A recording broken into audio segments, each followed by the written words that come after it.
All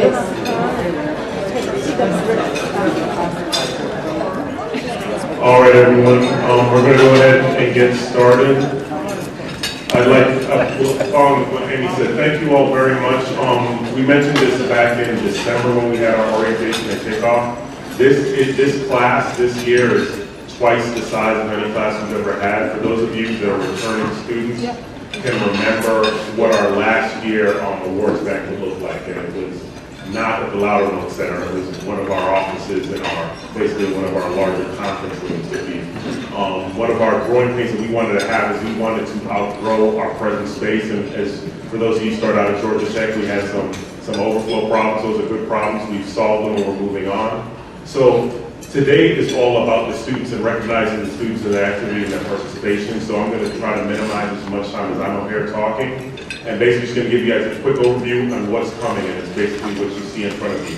We're going to go over, and I'm going to recognize the mentor on the boards. We're going to go over AC year in review, and we'll introduce our guest speaker that'll give us some real words of wisdom. Then we'll go on with the student certificate and presentation. So with that, I'd like to turn it back over to my perfect prime. Hey guys, I introduced myself before, but I'm Amy Hugo. I just mentioned that this is Winston Williams. To kick us off today, I want to start by introducing the folks that make this program possible. And I want to start with our mentors. Our mentors, they run the program. Winston and I, the board, the regional folks that help support, we're all here to support what happens in the meetings. When the mentors get to sit down and work with the students and spend time over the course of 3 months, over 3 months. And that's the meat of our program. So these guys and gals are really important to the program. I want to thank them today. And I just quickly want to go through and introduce each mentor that's able to be here tonight. We have a few that have to travel and are busy doing their day jobs, but I do want to recognize those that are here, and I'll read through all the mentor names now. And if mentors can just stand and maybe give a little wave and bow if you would like. I'll start with the ACE North folks. And this is the group that met up at Southern Polytechnic State University. And this group is led by Jeff Kim, who's a Fuller Construction Company. I'm not sure where Jeff is. Here he is, right at the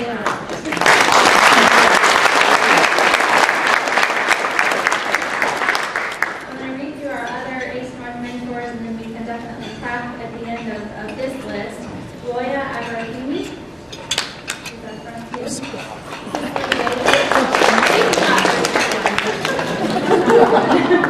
Roy is with Turner Construction. Cicely Davis with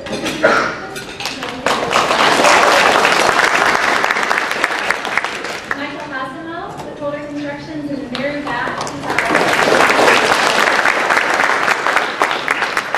Colin Holden with McKinney's Mechanical Contractors and Engineers.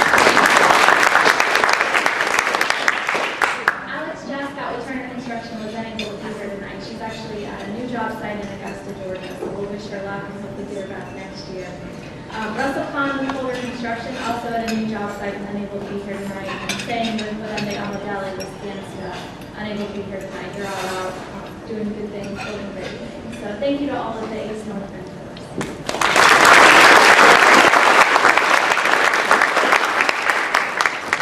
Our ACE South group, which meets at Georgia Institute of Technology, Georgia Tech, every week, is led by Will Daniels and Kimberlyn Knapp, both with Turner Construction.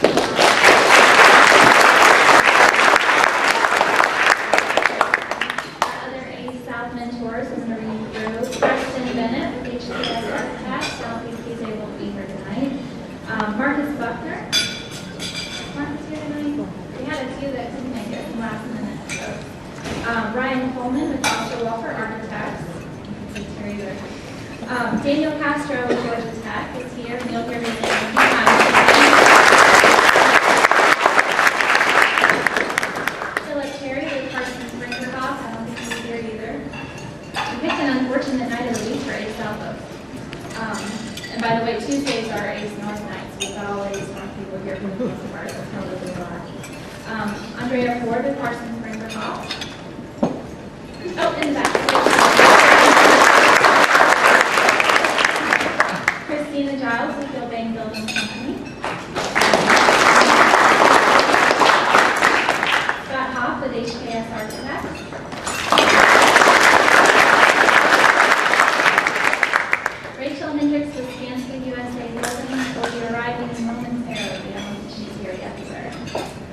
Anoop Pillai with Turner Construction. I know Rod Reedy with McCarthy Building Company is not able to be here tonight either. Angela Rogers is here with Turner Construction. She's in the very back. And Tommy Webb with Turner Construction.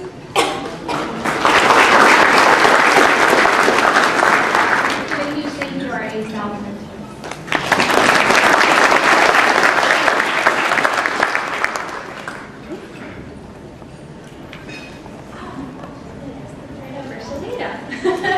Gotta call and wait.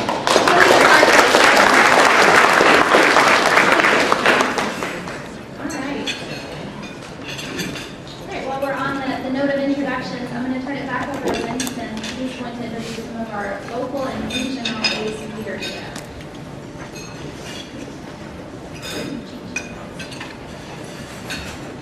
All right, as Amy just said, we've got some significant folks that I want to recognize. As you all know, ACE is a not-for-profit organization, and everyone that's here is volunteering their time and efforts for the opportunity that your kids have had. So I'd just like to run on a list if those folks could just stand or wave their hands so we can recognize them and thank them for their support. We've got Michael Brown with Gilbane Building Company. I'm not sure if he's here. Daniel Castro with Georgia Tech. These are all our members of our board of directors. We've got John DeRucchi with DeRucchi Construction, Anitra Griffin with Graphics Accounting Services. We've got Teresa Schroeder with Turner Construction. Matt Herrick with McKinney's Mechanical Contractors and Engineers. Amy Trevo with Boulder Construction, and myself with Turner Construction. I'd also like to recognize our Director of Regional Programs. He drove down here, Jack Tipton. He's Director of Regional Programs for the Southeast. He's been very instrumental in guiding us from where we were way back when to where we are now. And I kind of glanced over Teresa Schrader. You all may or may not know her history, but she's basically the mother or grandmother of our ACE Atlanta affiliate. In regards to how many generations of kids you produce with the ACE program. That's what I meant. So seriously, Teresa started ACE 6 or 7 years ago. 7 years ago, and it has come leaps and bounds. She was just making note of the fact that we've kind of come full circle. We started out having an event here with actually the mayor at the time, and now we're back here, and unfortunately, this was the mayor with a fraction of the size of the crowd that we presently have now. So thanks to all the stuff that Teresa's done, and hopefully to you all that we will outgrow this space for our graduation ceremony next year. Our program hosts, we were able to expand this year, so we were at Georgia Tech, Daniel Castro, thank you so much for that. And we were also at Southern Polytechnic State, Gary Bush, he was instrumental in facilitating that with us. Teachers and supporters, obviously getting into the school and getting students here. We've got Elijah Cannon for Lithonia High School. Leon Brent with Hiram High School. Javier Irazari with Georgia Tech, not here. Robert Knox, Tucker High School. Charles Rudolph, Georgia Tech. Khalid Siddiqui, Southern Polytech. Jonathan Welch, Marietta High School. I think we've got some of the folks that volunteered for judges, and unfortunately I don't remember everyone's name. If you could just stand and wave so we could recognize. I thought I saw some of the judges that were here, or perhaps I didn't. All right, and while I'm going through the thank yous, most importantly, thank you parents that supported this, along with obviously, I'm assuming your kids came and said they wanted to come here and do this. And I can well imagine what the sacrifice is for this being just another event to have to take your kids to. Thank you so much for supporting us and being able for us to be here where we are today.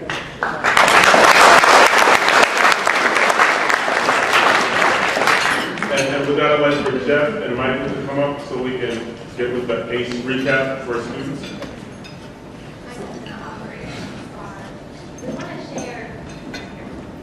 We want to share just a little bit about what's gone on for the last 3 months with the students and kind of give you an idea of what the classes have involved, show some great photos of the students in action.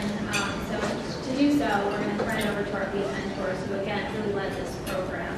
So we'll start with Jeff Kim, who represents ACE North, and share a little bit about what ACE North has done in the past 12, 13 weeks.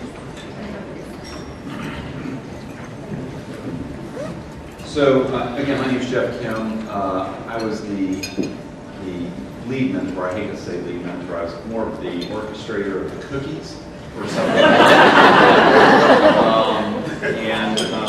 You know, I did take a few minutes to look and see back at the bills and how many cookies we actually paid at Southern Home. We ate over 600 cookies.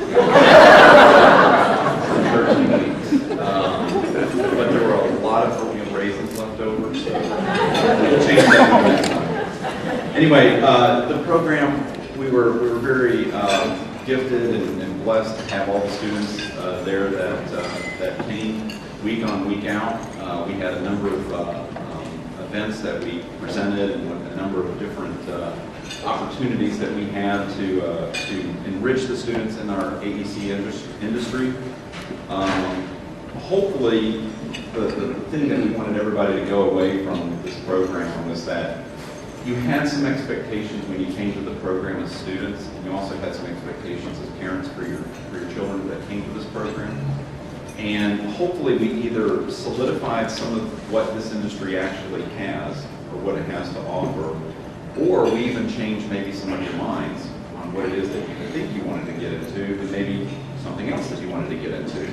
Hopefully it all stays within the AEC industry, but you know, I think the one thing that would make us succeed is if we at least conveyed that thought to you and that mentality.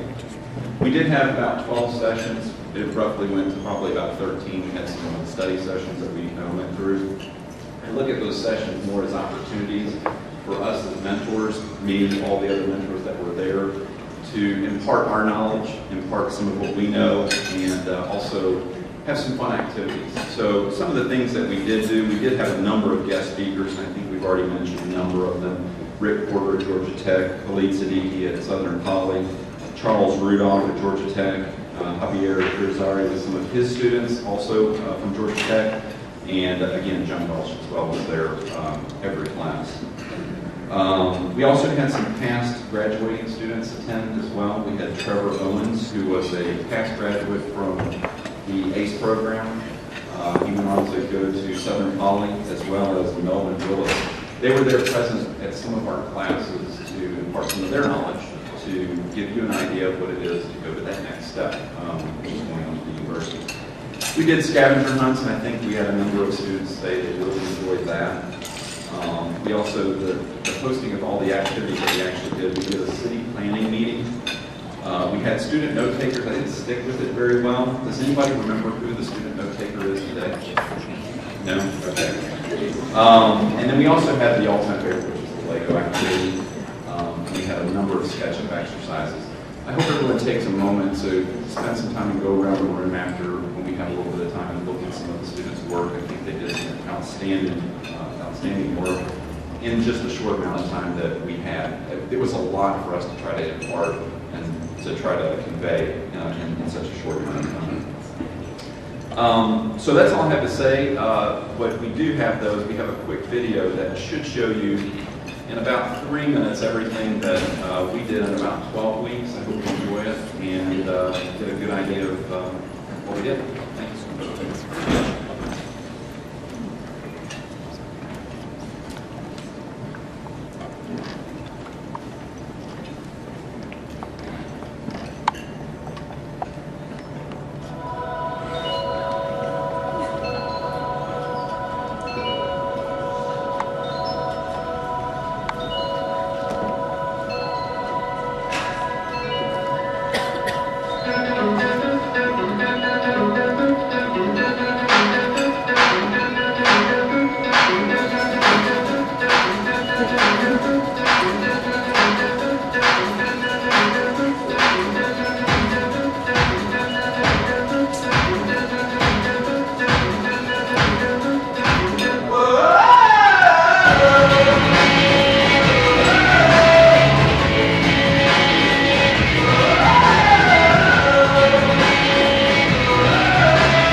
wanted a consistent curriculum that we were able to adapt in a way that made sense for each location. So the students followed a very similar path as far as topics go.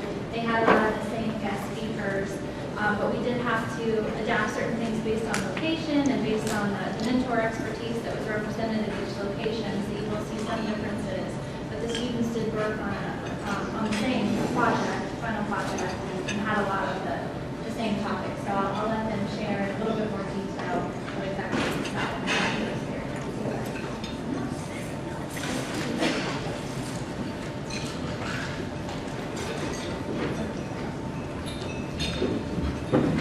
How's everybody doing? All right, so I was previewed to the slideshow that Jeff did, and I must say that was pretty nice. And A-South doesn't have anything like that. But to make sure to take the time out, I thought that we should probably do, I guess it's really an improv reenactment. So here today we have Reading Behind the Curtain. We have A-South reaction crews. Everybody.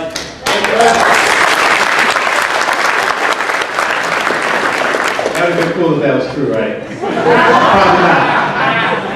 Well, again, I'm Will Daniels with Turner Construction. I'm one of the lead mentors along with. My name is Kimberly Mapp. I'm also with Turner Construction. And we were just going to give you a brief overview of our year this year.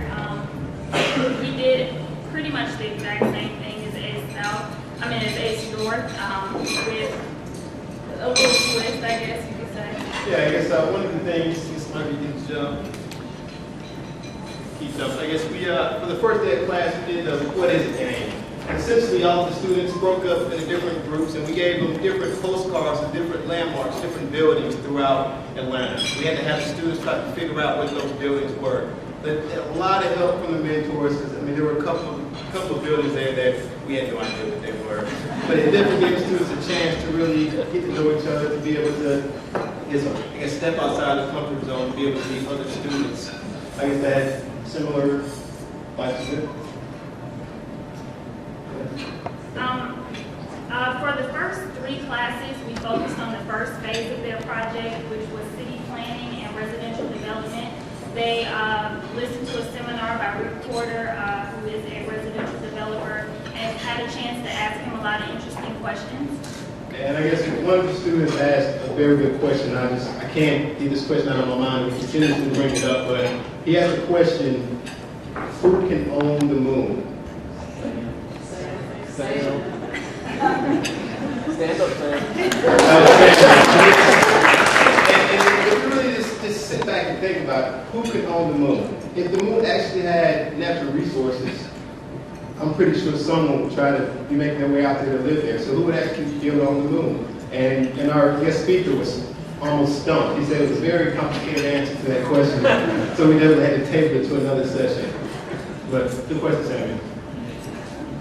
They had the opportunity to present as groups their different subdivisions, and we chose a winning subdivision that the students based their house projects on. And just based off of the winning, you see top left would be, that's the winning site, I guess, residential development that we had for the A-South group. All right, Lego activity. The Lego activity was pretty intense for A-South. Very intense. It was, you could definitely, I guess you could call it a couple of battles with personalities, and you can see where, I guess, the people who had those leadership qualities really stood out in the Lego activity.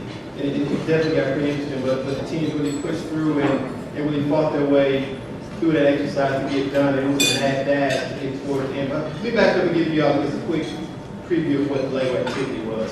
Essentially, the groups, they were broken up. I guess it was four groups of about, I believe it was about 8 to 10 students. And we had a division of project managers and you had construction managers. The project managers had pretty much the user guide for the Lego house they had built. He also had a schedule.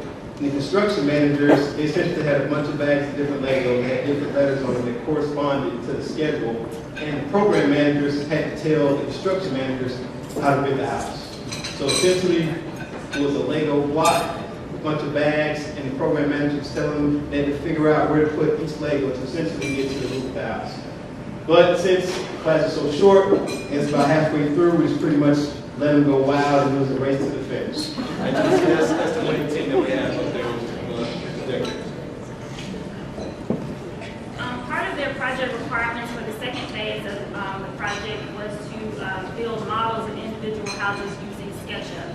A lot of the students had never worked with SketchUp before, so we gave them 2 sessions of training. But as the sessions went on, a lot of the students, you couldn't tell the difference between the students that had experience and the new students to it by some of their displays that you can see around the room. And definitely, all the students, everyone that didn't have the experience was definitely trying to learn it, really trying to figure it out. And as Jeff said, if you have a chance to really walk around the room, you can really see some of the final products that those students were able to put together without having that experience. Georgia Tech was nice enough to sponsor a college day for us. They had a lot of the faculty and staff and some students come in and speak to the A students about their experiences and what they can expect when they come to college. And they went into, I guess it's just, Dr. Castro, correct me if I'm wrong, but the Common First Year program, which was a huge program in Georgia Tech, and it lets the students really dive into architecture, building construction, and also industrial design. So with that, you go in as a freshman, you can really figure out what's your best fit within those two programs, and really see what each individual program entails, and essentially what will be your career.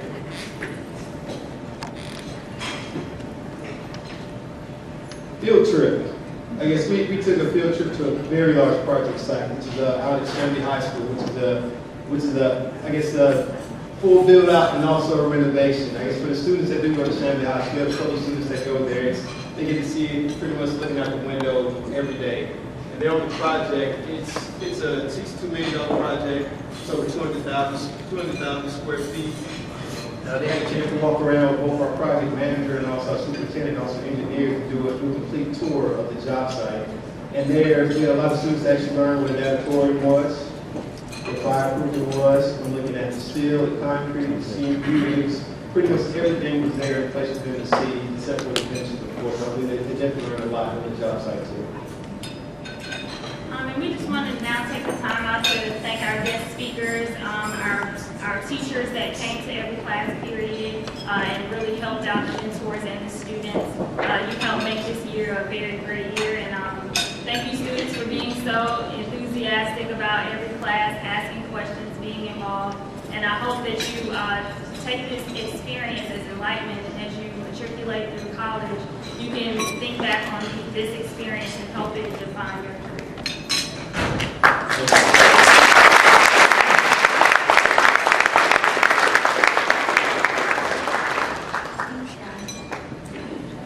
One of the goals of ACE is to introduce the students to industry representatives. It's to allow them to spend some time networking with all the speakers that we bring into class, as well as with the mentors, to learn about the different companies that we represent, and to try to start connecting the different career paths and education paths that we've taken with what we do on a day-to-day basis.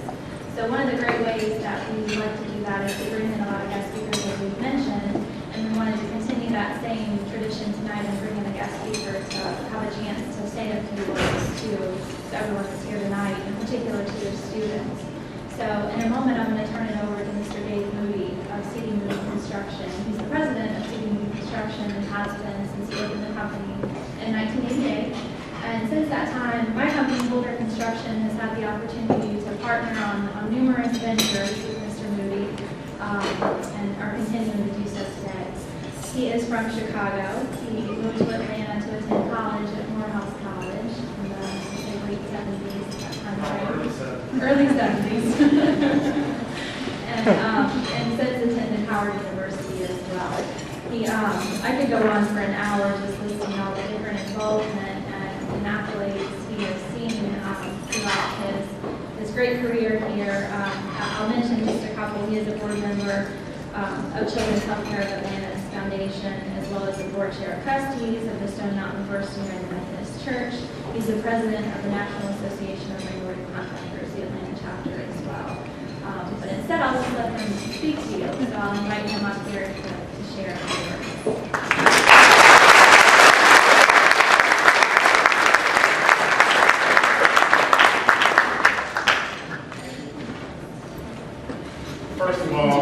tell you, it's kind of funny.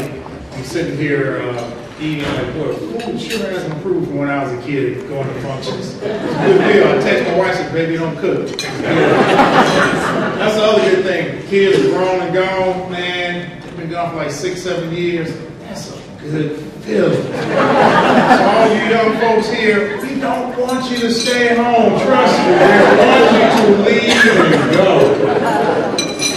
But I want to talk to you just real quick about the program and just how excited I am for you. You know, I grew up in Chicago until I was 14, and I moved to Ann Arbor, Michigan. And since I was a young kid, about 10 or 11, I always knew I wanted to be an architect. I used to build stuff with Lego building blocks, playing around, building stuff, doing all kinds of silly stuff like that. I remember people looking at me like, why do you want to do something like that? You know, you're not going to make it, blah, blah, blah. You can't let people tell you what you're not going to do. If this is what you enjoy, go for it. It is a fantastic career.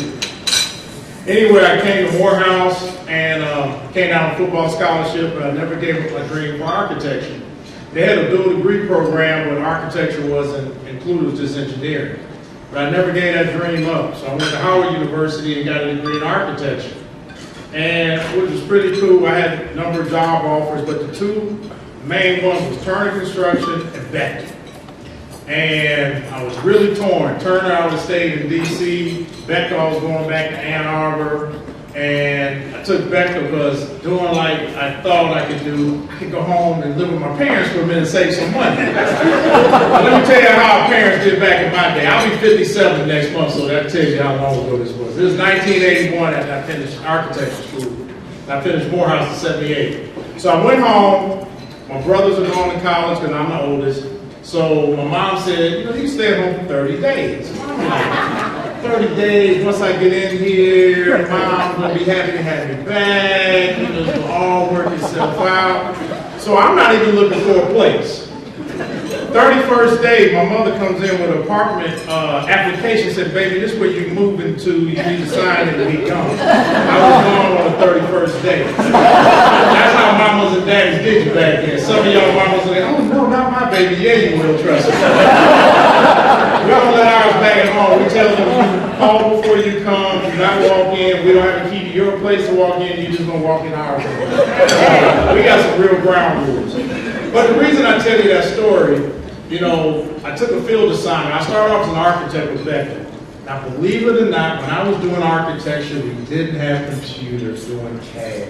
We actually drew with a triangle and parallel bars and mylar paper and ink. I mean, I never even touched a computer while I was working. We did everything with pencil, ink, and real drawings with a full paper.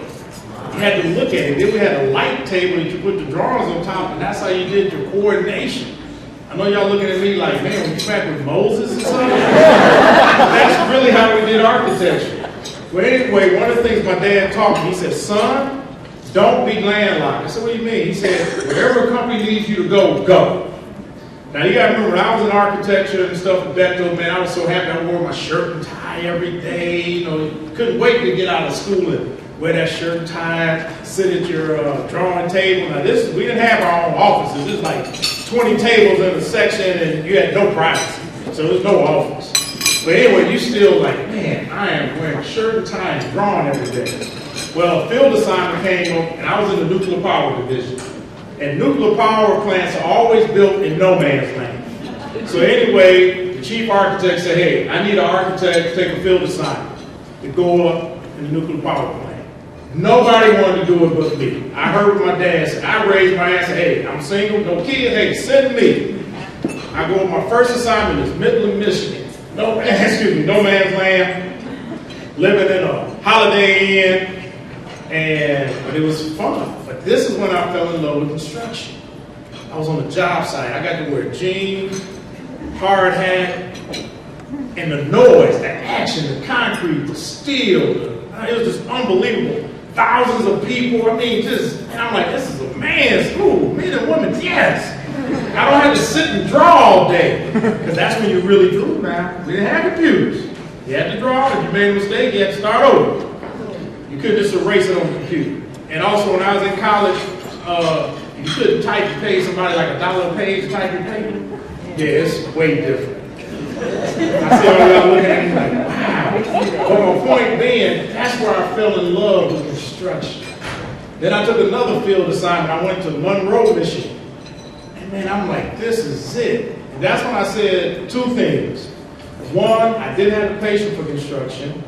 Actually, three things. Two, I was only going to be average. I didn't have the patience for architecture. Two, I was only going to be average, because then you really had to know how to draw, and I wasn't a good freehand drawer. And three, I couldn't tie a bow tie, because to be an architect, you got to wear a bow tie. But I fell in love with that action. That action is something, but also that's when I learned to respect craftspeople. I could draw whatever under the sun, but I can't build any of it. It's the craftspeople, that electrician, that steel worker, that concrete person, that carpenter, that plumber. Without them, none of this happens. So what I'm trying to tell you, if this is what you love, you go for it. Get that math and science. I'm telling you, if you learn math and science now, college is going to be a breeze. It really is. See, I was one of those kids, I left Chicago where I was an A student. And when I moved to Ann Arbor, Michigan, the University of Michigan, my dad ended up being the vice provost, so we ended up going up there. But when we lived in Chicago, my dad started off as a teacher and worked his way up. And we stayed in the same neighborhood, but our math was very basic. So when I went to Ann Arbor, I was behind. I mean, in 8th grade, I went in 9th grade, they were already doing geometry, algebra. I was still doing basic math, getting A's, but that's what they taught us. So I struggled, and I had to play catch up. And I learned very early in my adult life that I would always tell children, get that math and science now. If you need help, get the help now. I promise you, this is one thing I can confirm for you. If you would learn math now and science now and get real good at it, you'll never have to worry about getting a job. I promise you that. Because you're going to excel through life.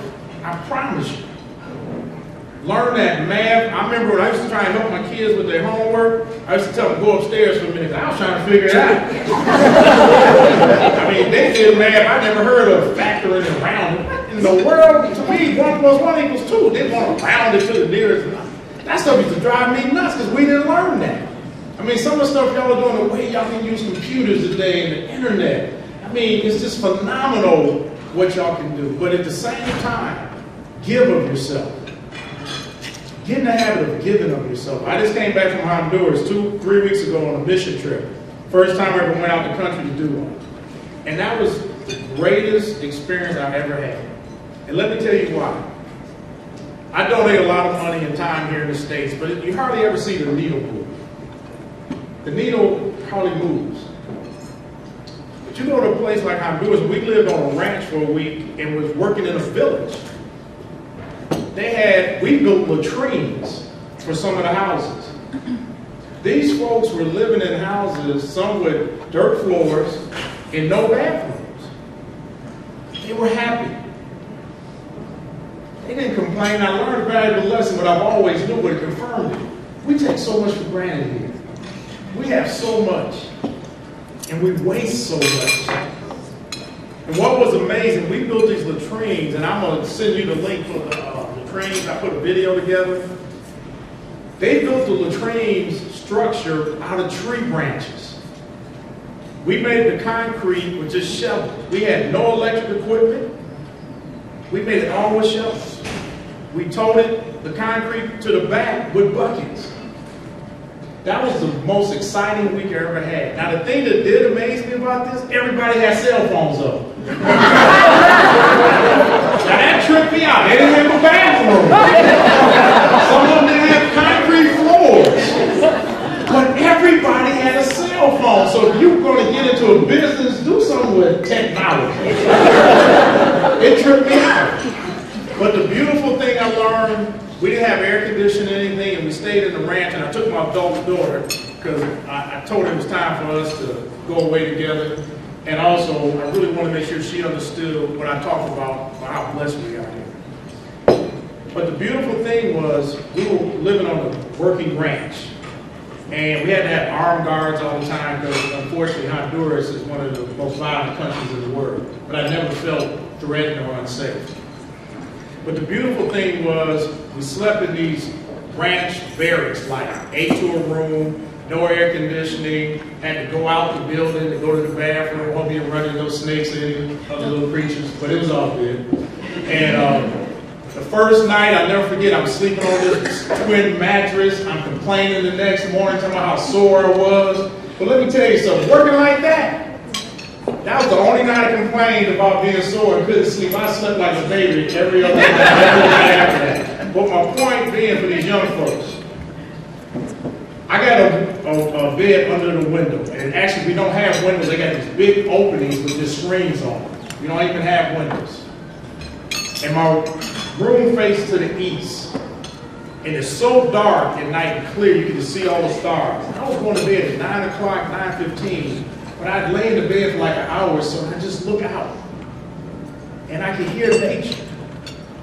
And the other thing I learned was on a working farm, cows start mooing at 4:20 to be milked.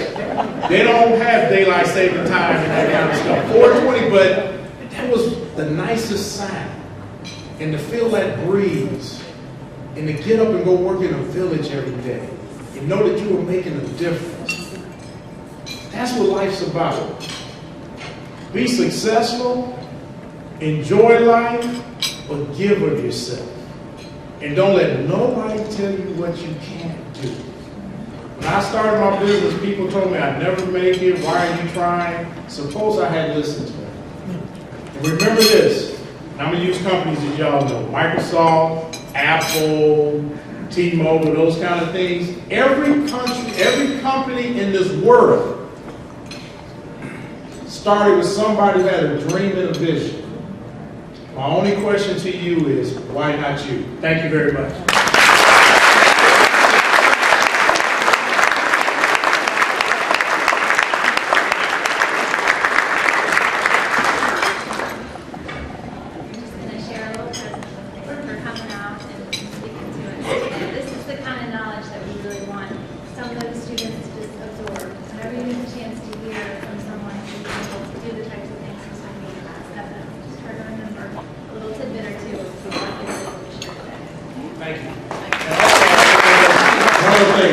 I went all the way through public school, and both my kids went through public school and did great. So you take advantage of your public school education. Those you go to private school, nothing wrong with it, but public school kids, you can be a great scholar too. All right, thank you.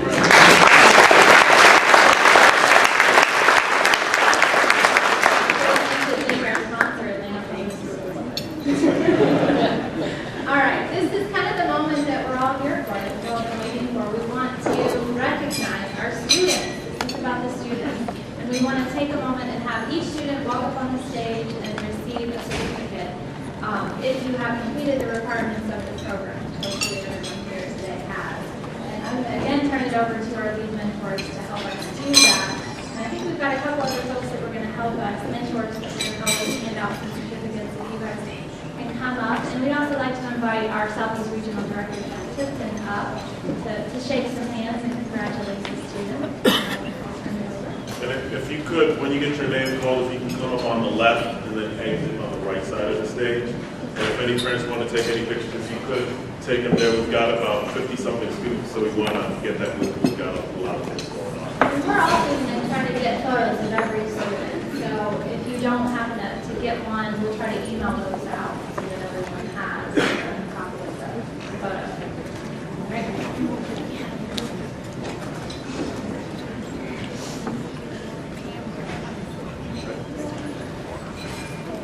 All right, so for Ace North,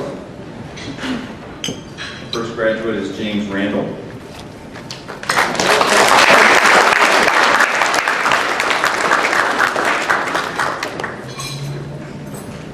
Jamel Johnson.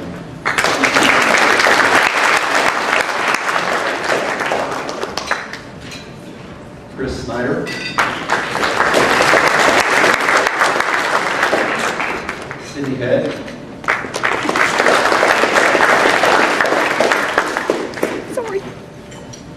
Noah Zimmer.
Gabe Freese.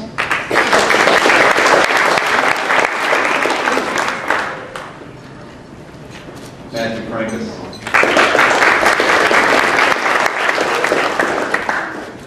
Hugo Herrera.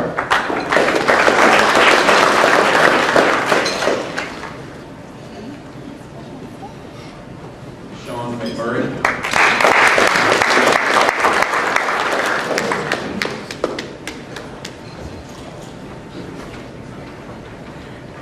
Ennis Shannon.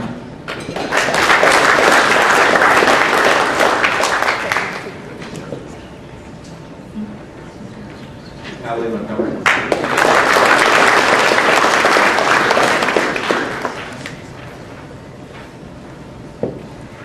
Jonathan Flores.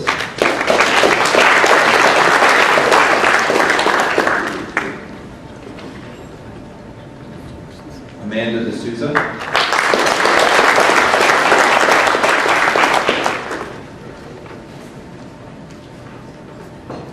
Rosa Garcia Calderon.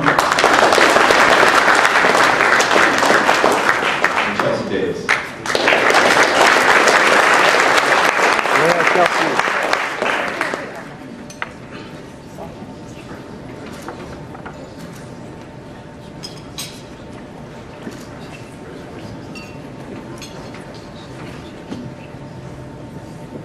Thank you.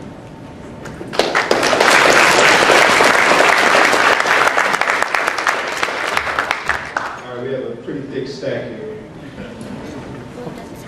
Yates Barnes.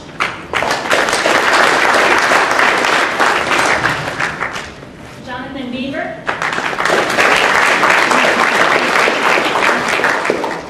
Austin Bitten.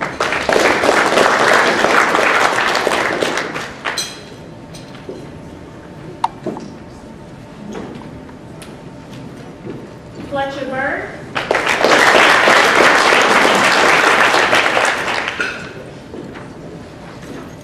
Simon Chang.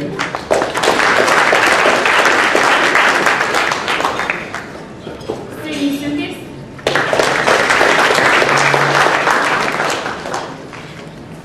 Andrew Osmond.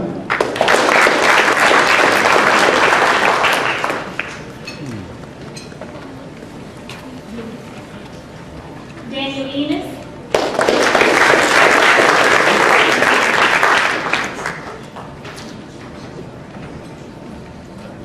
Yosi Ishitu.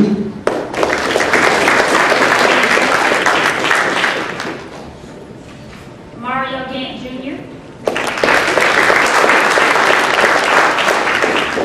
Milad Hagels.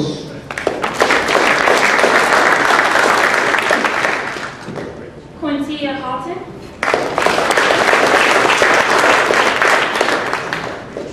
Alex Holloway.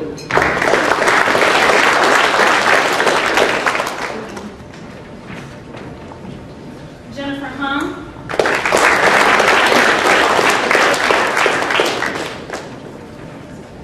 Jeffrey Hughes Jr.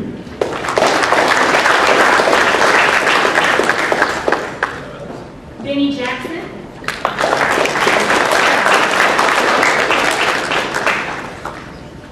Upsana Khan.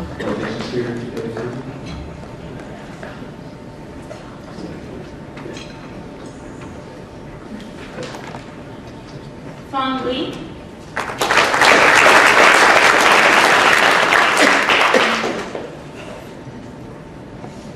Royce Knight.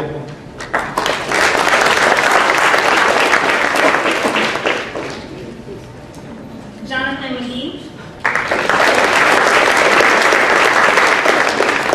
Justin McGee.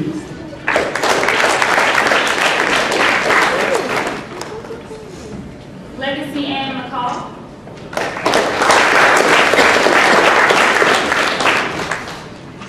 Darius Boyd.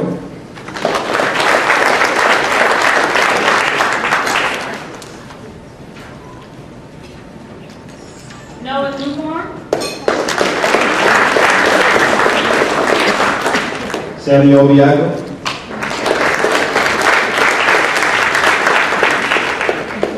Thomas Riley.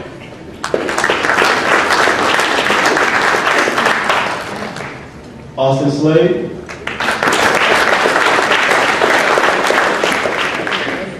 Elijah Swift. Lee Wills II.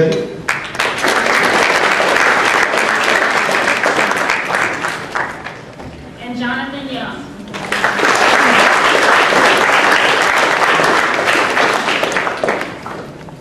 Christina Ziegler.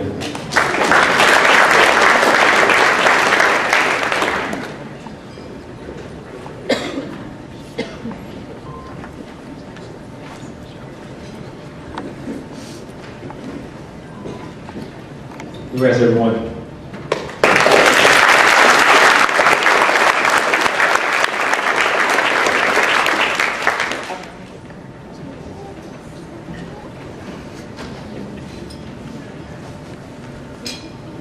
All right, if we could, just one big round of applause for all the graduates.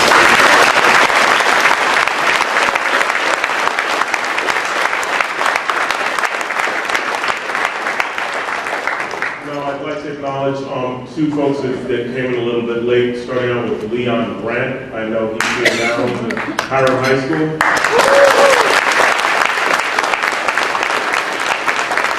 And Rachel Hendricks should be somewhere here. For those who parents may or may not know, this is the person who creates that newsletter that you all get every week.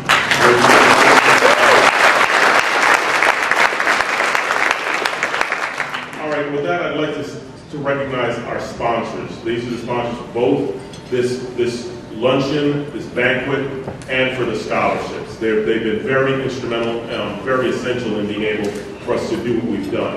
I don't have each company's bio memorized, so I went and hopefully I did each company's justice. But starting out with Gilbane Building Company, they financially stepped up to the plate. Everyone that I'm going to list here has stepped up to the plate financially. As you know, we're a not-for-profit organization, so we survive by in-kind donations. We reached out to them for sponsorships since we've grown so quickly, so fast, and they've been able to step up to the plate. Gilbane Building Company. Gilbane Inc., based in Providence, Rhode Island, is one of the largest privately held, family-owned real estate development and construction firms in the industry. With $2.9 billion of annual revenue, they are proudly family-owned and operated since 1873. Their rich history combines with their extensive knowledge of today's ever-changing demands, allowing them to deliver the best facility solutions for their clients. They are steadfast advocates for their clients, their employees, and the communities in which they work. Through community involvement, sustainable business practices, and unwavering integrity, they are always striving to be better and to do better. They are honored that Gilbane is a 3-time member of the Fortune 100 Best Companies to Work For list for 2009, 2010, and 2011. On behalf of ACE Mentor, thank you very much, Gilbane Building Company.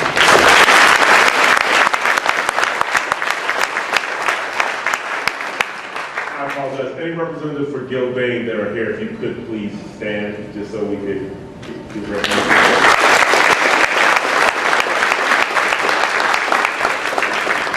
Next is McCarthy. If there's any representative of McCarthy, if you could wave or stand, I greatly appreciate it.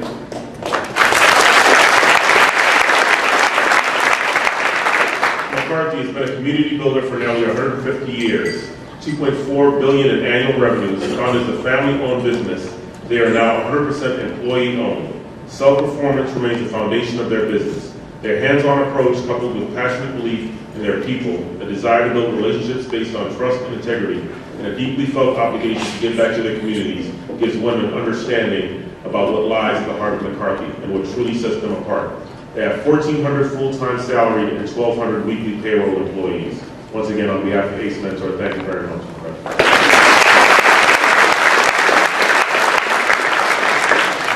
McKinney's. Any representative from McKinney's that are here? Since 1948, McKinney's mission has been to meet or exceed customer expectations on every job they perform. They offer a full cycle of services with expertise in heating, ventilating, air conditioning, process piping, plumbing, building automation, and control systems, as well as service and maintenance. They have even developed their own in-house engineering, fabrication, installation, and commissioning resources to ensure cost-effective delivery of the highest quality solutions. With offices in Atlanta and Charlotte, McKinney's has grown to become one of the largest mechanical contractors in the United States and is consistently ranked among the top contractors on ENR's top specialty contractors list. While they are proud of this accomplishment, they believe the true credibility comes from upholding their reputation for service and satisfaction. They know that every project, whether large or small, is the most important job for their customers, and that every thermostat change and service call makes a difference for owners, managers, occupants, and the facilities themselves. Once again, on behalf of ACE Mentor, thank you. Thank you.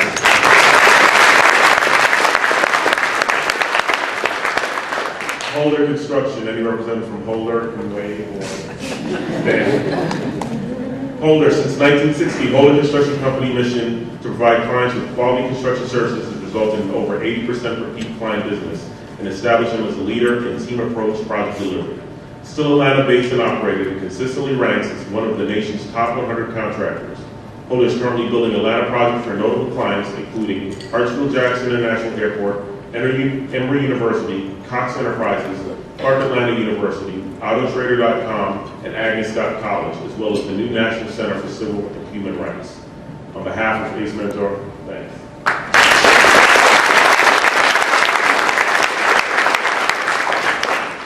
HKS, do we have any representative from HKS here?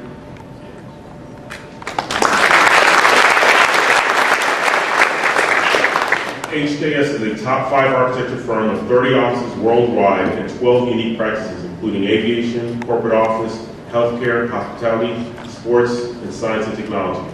Current local projects for HKS include the new 22-story Cox Communications headquarters building in Sandy Springs, as well as work at Emory University Healthcare and Children's Hospital of Atlanta. HKS is shortlisted for the design of the new Atlanta's Falcon Stadium, having recently completed stadium projects for the Dallas Cowboys and Indianapolis Colts. That's base. Thank you very much.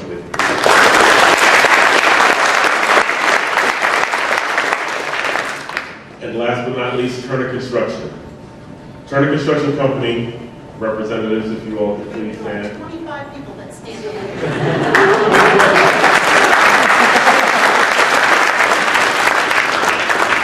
Turner Construction Company, a 110-year-old company that provides building services to clients who value diligence, resourcefulness, and creativity in a partner. They maintain a network of offices in North America and around the globe with a staff of 5,000 employees who work on more than 1,200 projects each year. With $8 billion in annual construction volume, they rank first or second in the industry's major market segments. As a North American-based international company, they are able to offer clients accessibility and support of a local firm with the stability and resources of a multinational organization. Once again, these are all the organizations that came together, even though we compete against each other, for the purpose of ACE, to be able to provide this program to all the students that are here today. Once again, thank you all for your time.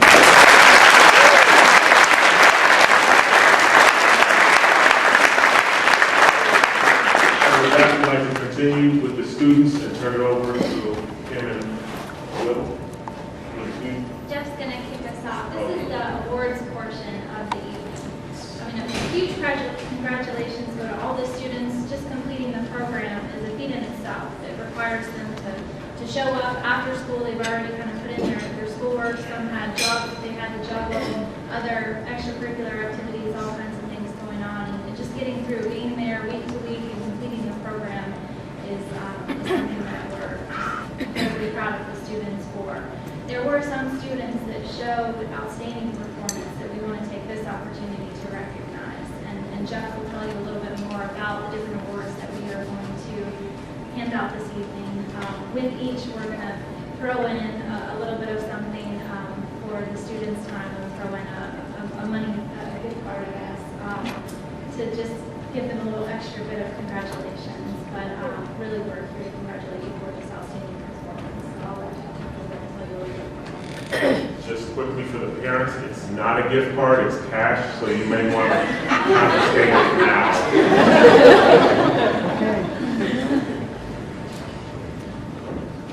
Okay, so the one thing that we do track, and this is the first award category, is attendance. Like I said earlier, we only have 12 to 13 weeks with each of the students, and so we weigh that pretty heavily, and that's one of the major categories that we really try to focus on. The first thing every student did when they came in was signed in to make sure that they were there and told us that they were ready. So within each bracket, we went through and we calculated basically everyone that attended every class. And I would have to say, shame on myself because I know I missed one class. This is a very hard thing to do, and I understand it's great effort from the parents, it's a great effort from the students. You've been in class all day, and you got to come here too. So this is a great award, so we'll go ahead and start those.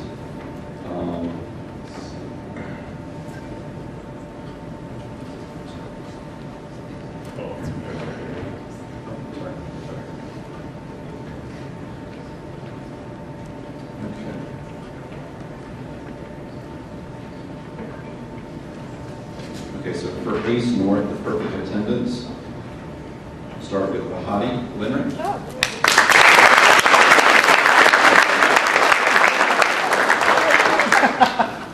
Chris Snyder.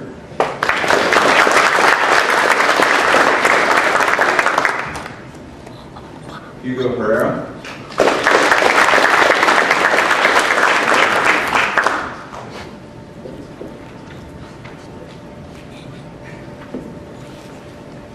Mel Johnson.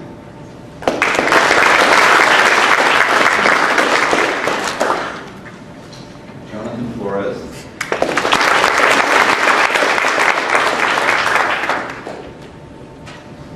Matthew Franks.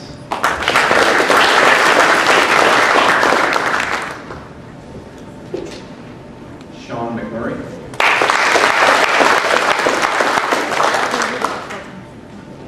And Victoria Williams.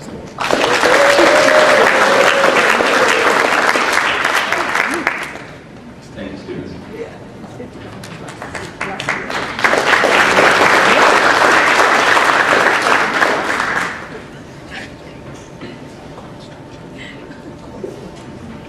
And for our A South students with perfect attendance, Jonathan Beaver,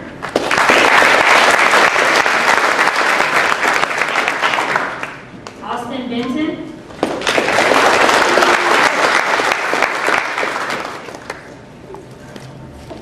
Simon Shanks,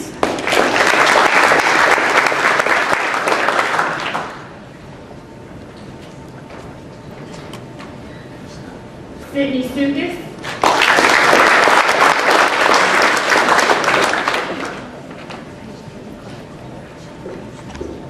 Andrew Eisman,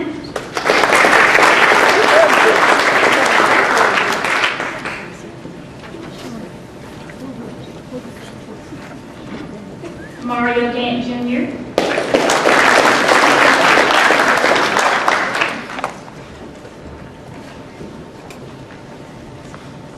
Malat Hagos,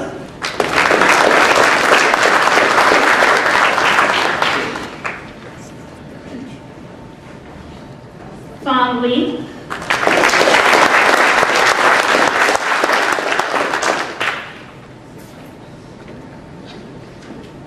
Darius Moy,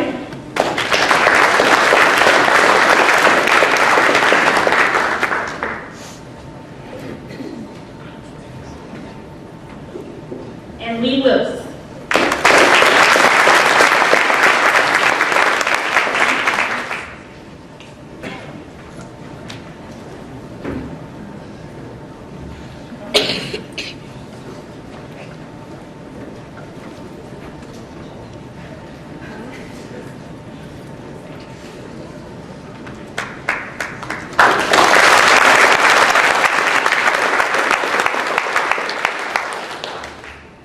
One of the more difficult things with the program, and not just the timing and trying to make sure that everybody, participates and we have enough time to spend with the students, but I think one of the more difficult things as a mentor is to try to judge for the awards. And so us as mentors, we spent, several hours going over different categories and different awards that we were going to assign to the students. The next category are your outstanding freshmen, sophomore, and juniors. And what we did is we did take score of everything as we were going through the course. So making sure people brought their materials on time, participated. We did have deliverables that you had to turn in. But there was also a subjective quality to this as well. So as mentors, we're paying attention to the students that we felt like participated a little bit more, showed a little bit more leadership, and tended to be maybe a little bit more assertive. It's difficult, especially in a group as large as we've had this year, to kind of stand out, but we've had a number of students that that have shown some of those characteristics.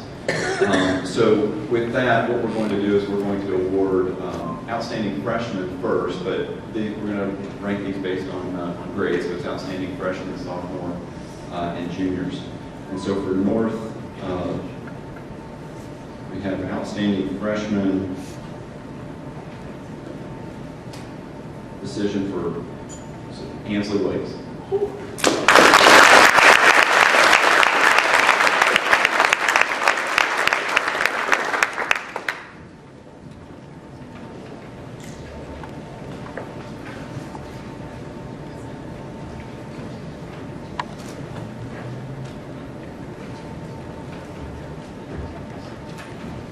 All right, A-South. Basically decided to do two. And I guess our criteria was, of course, that's everything that Jeff said, but of course, was also looking at, I guess those that, I guess we're able to get outside of the comfort zone. I guess I'm speaking, I guess, generally, I guess. But I guess those that, I guess, step out of your comfort zone and really take the time to put forth that extra effort and, I guess, do what you're not used to doing. So first, we're going to have Darius Moore.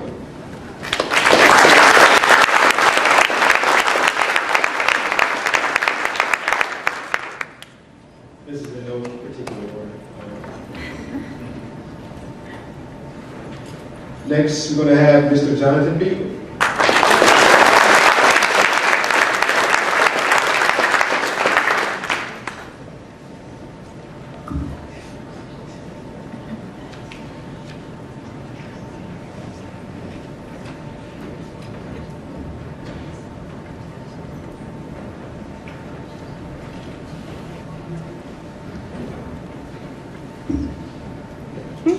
And in the next category, you have outstanding sophomore. And again, ACE North. Like I said, this was difficult, so we took the easy way out and awarded it to 2 people. But to their credit, they did a very good job within the program. The first award will go to Matt France.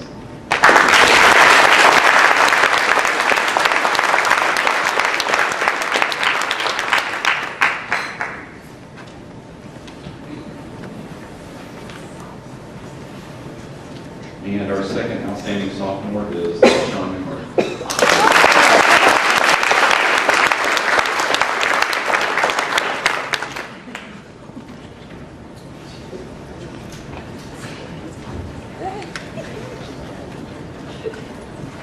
And I guess, unlike Ace North, we didn't take easy way out. He chose one sophomore in this category. I guess we don't impress, but on this one, I have to say this was very, very different. It was, I mean, it was a battle, and it never to go out for us to kind of really deliberate and figure out who to award this to. But this person was definitely observant. Yeah, he definitely started to really show his leadership role, especially when it came time for the presentations. It really took that extra step forward, and it was duly noted.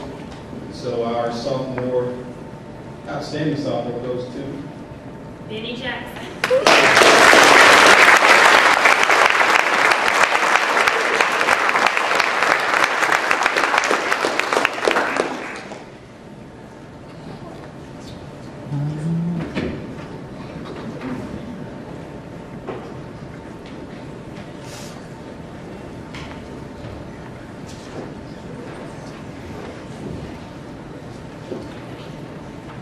In the last category, we have outstanding junior.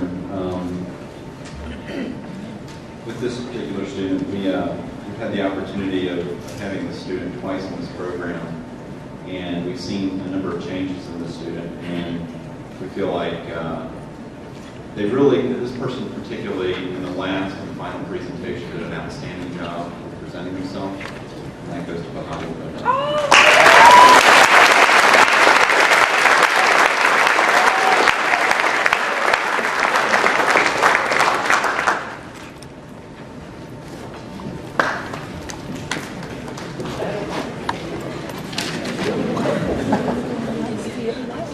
We chose one outstanding junior that was, I guess, took a leadership role most of the, well, all of the time, signed in other students, made sure that the mentors was in line. So our outstanding junior is Christina Ziegler.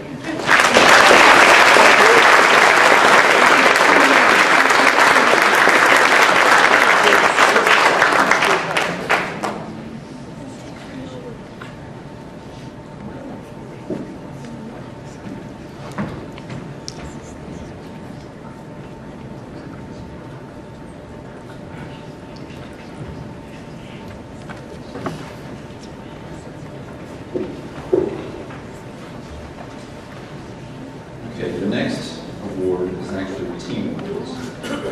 And this is the part that involves the most of what we've done with the program.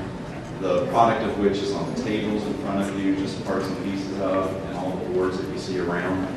I believe that the students stressed the very last class over a lot of the details. It was evident in a lot of the questions that we got. And I think that even the day that we did the presentations, as fast and as carried as they were, I think a lot of the students really had their composure about them. They did a really good job presenting. It puts everyone in an environment that's uncomfortable for them to present, to also question and interrogate about the facts of their project.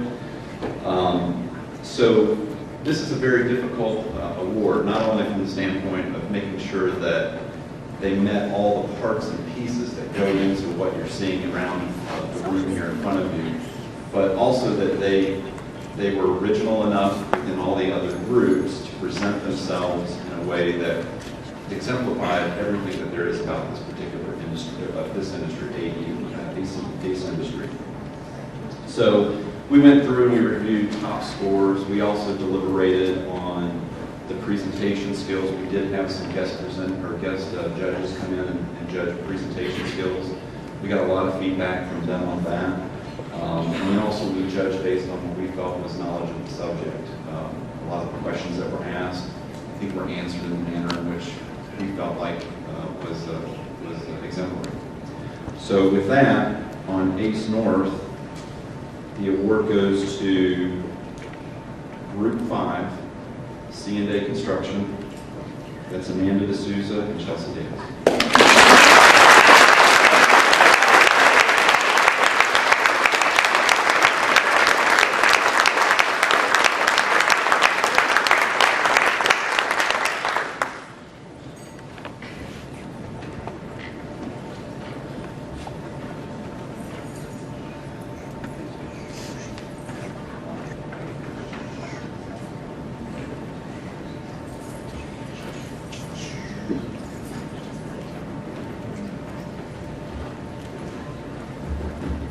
All right, South Side.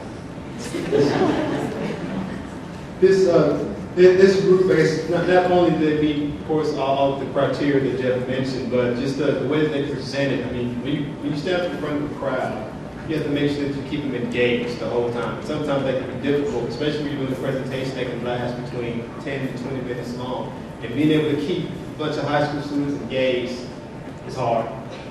Every week it was a struggle for me, so this group definitely got up and really just commanded the attention from everybody in the room, and you can tell the judges truly enjoyed them. They truly enjoyed the presentation. What they had to show, their model, as you can see, it's over there. You know, check it out. No. But I'm definitely proud of this group and the work that they put into it and the presentation that they did, and the award goes to Team or Lake Group.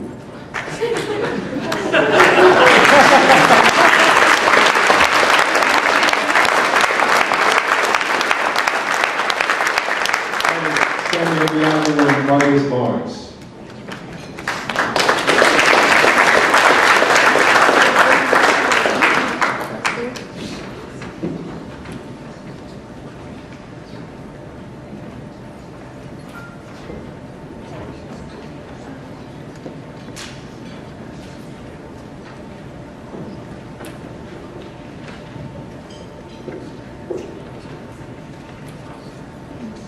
Okay, for the final awards, this is the scholarship award, which goes to an exemplary senior in the group. So with this award, this is probably the most difficult one that we had to put together. We really have to look at everyone on an individual basis. Everything up to this point has either been a team or at least an activities that went along with it. But this one, we're looking at the student and how they interacted within the room, how they interacted with all the other students. This particular student, for at least Ace North, stood out. Their work and their presentation stood out as unique among everyone else. This student also shows initiative and shows initiative beyond what we asked for in the class, not just presenting yourself, but also asking questions that weren't asked in the room and asking them in front of all the other students. There's an obvious passion for learning here, and that's something that we're very interested in seeing. That's the reason why we're giving the scholarship associated with this particular award. And there's also real potential for this student to become a great leader for the industry. And our award goes to Rosa Garcia Calvin.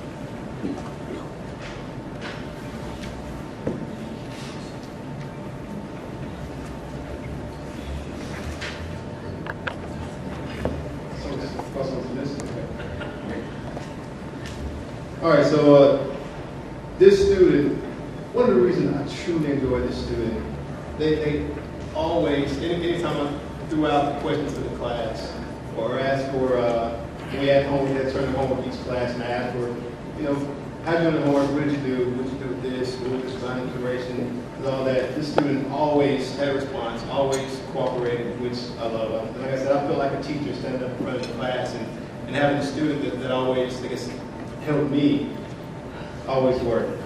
Loved it. And this student definitely continue to excel through each phase, from phase 1 going to phase 2, going to the final presentation. They did not stumble at any point during the year, and it showed when it came time for the final presentation.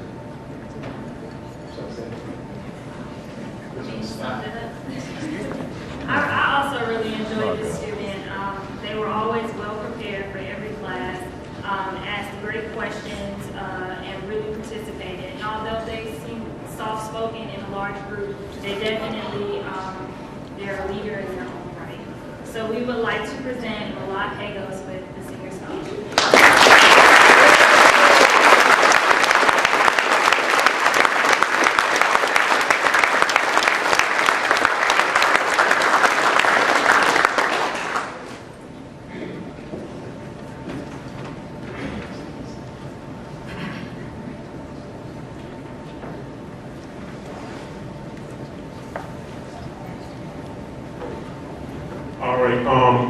The reason why I spent so much time recognizing all of those sponsors and the companies before was just for those of you doing the quick math.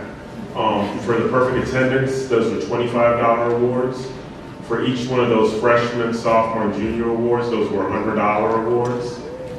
For each one of the team awards, each person on that team got $100. And for the senior scholarship, it's a $1,000 scholarship.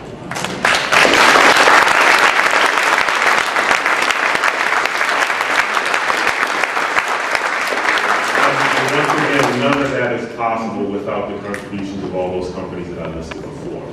With that, we've got Jack Tipton here who'd like to have a couple of words real quick.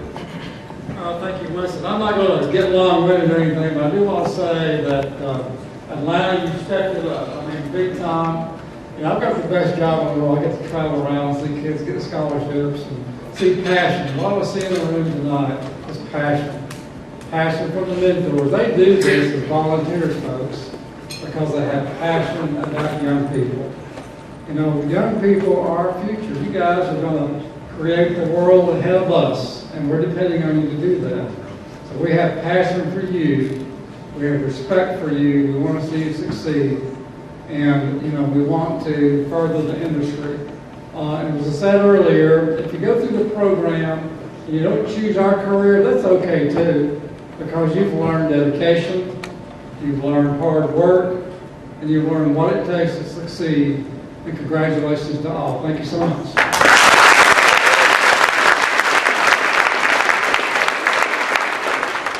All right, thank you. And this isn't just a rah-rah speech. I sincerely mean this. For those of you that did not get a financial award and think that you lost out, you might have really missed the purpose of this program. If you all can seriously take a look at yourselves and what you do or what you thought you knew about the industry January 1st of 2013, and then look at what you know about the industry and the things that you learned April 16th. I'm not trying to take away from $25,000 or $100,000. What you've learned far exceeds what that financial dollar value is in regards to that. So with that, looking forward, things that we've got going on. We have the regional summer camp. To my knowledge, we have one gentleman that has applied this far, Jonathan Flores. For those of you parents may have heard of it. If not, we've emailed it out. We're still accepting applications for that.